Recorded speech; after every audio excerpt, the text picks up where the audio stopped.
bal haddaba waxaan gelayaa maansadii siinley anigoo ku bilaabaya labadii heesood ee marka horeba sababtu ay ka dhalatay.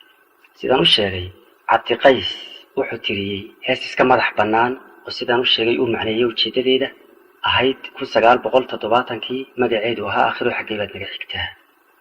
wuxuu yidhi maalinta xanuunkiyo xaqa mawdku soo galo xabaasha iyo iilkaan kugu soo xusuustaa xidigaha cirkee sare inaad xubin ka mida tahay inaad hoos u xulan tahay dhulka xero ku leedahay maanu helin xogtaadii aakhiroy xaggee baad naga xigtaa.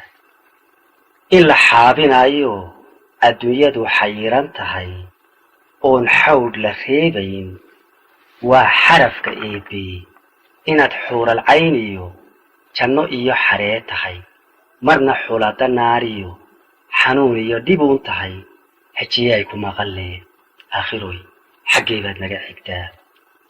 inta gabadh xishootiyo nin xariira kugu maqan ama geesi kugu xidhan xaddi way ka badatee inaad xaajo adag iyo xisaab leeday maqalee xumaan iyo samaanta xaaladday ku nool yihiin maanu helin xogtoodii aakhiroy xaggee baad naga xigtaa.